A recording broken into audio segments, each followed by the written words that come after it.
National Desk. Let's get straight to tonight's top stories. It is midday in Lima, Peru, where police say Joran van der Sloot has confessed to the murder of a young woman, and authorities say his motive had a connection with his past.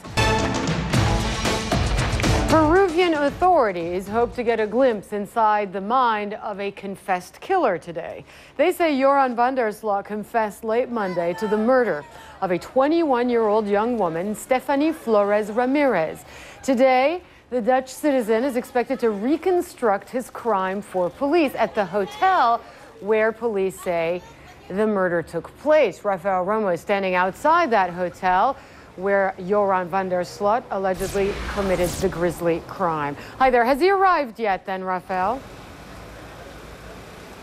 No, he has not arrived yet, but we're expecting that to happen any moment. He's going to come here to this building, and he's going to be accompanied by an attorney, prosecutors, and investigators in the case. He's going to come here, and they're going to do a reenactment of what happened. This is the hotel. It's known here in Lima as the Hotel Tag. This is where Joran van der Sloot and the victim, Stephany Flores, came on Sunday, May 30th in the morning, and this is where the homicide happened on the third floor of this $30 a night motel here in Lima. Now, we understand that Joran van der Sloot had a very dramatic confession. He broke down in tears when he was telling police how he did it, and local media leaked a part of the interrogation and what he said, and textually they say, "I didn't want to do it. The girl intruded into my private life." And let me explain you why he would say something like that. Police say that morning, the morning of May 30th, he went out to get some coffee. When he returned to this hotel, he realized that Stephany Flores was looking in a computer at information about his relationship to the 2005 disappearance case of American high school student Natalee Holloway. He became enraged, attacked her, started beating her up, and ultimately ended up breaking her neck, and that's how the homicide happened, Hala. All right, and briefly, the victim in this case, who is she? I'm sorry, I could not hear the last question, Hala. Can you repeat that, please? The victim, Rafael, Stephany Flores Ramirez. Who is she, and who was she, I should say?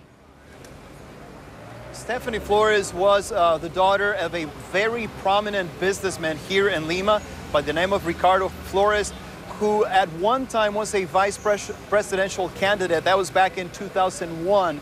The family is very well known. They have an event planning business, and they're very well known in social circles. He was attending college here at the University of Lima, was getting a degree in business administration, was in her third year, and her family told me last Friday when I spoke with them that she was just very social, had a lot of friends, and he would be the kind of person who would take friends home after a party.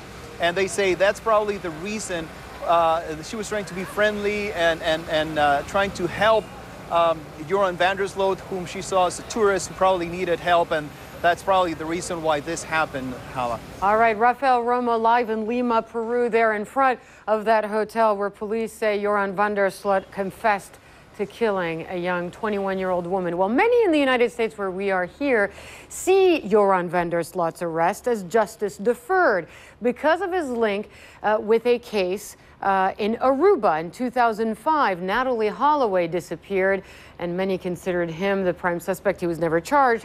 Copus is a former special agent with the U.S. FBI and an investigator who had personally looked into the Holloway case. Copus, thanks for being with us. When you hear the news out of Peru, what goes through your mind? What do you make of all of this now? I was first surprised, especially about the brutality of this murder as compared to what I would say that van der Sloot had done in his past.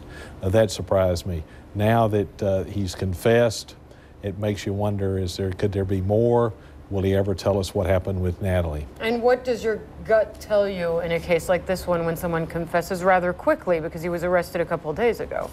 Well, it may be rather quickly, but I suspect he was overwhelmed with the evidence. Mm-hmm. You had the cameras showing him going in the room, leaving. No one else came in, and in between that time.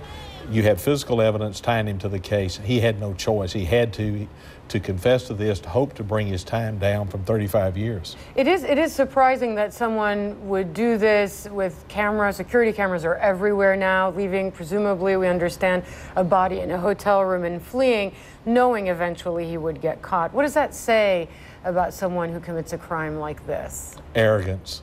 He doesn't think he's going to be caught. He thinks he can slide through this.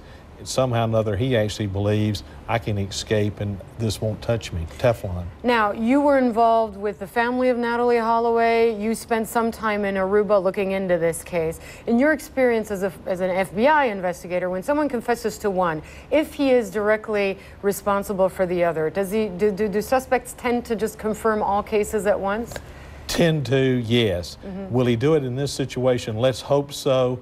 He can get a reduction in his sentence in Peru, maybe 10 or 15 years. Still, that's a very hard time, but it's better than doing 35. Oh, even if it's another jurisdiction and he helps in another investigation, that can just mitigation. help reduce his sentence. All right, thanks very much, Harold Copus, for joining us here on CNN International. I know you're busy today as well on our sister network, CNN USA. Thanks very much for dropping by. Thank you.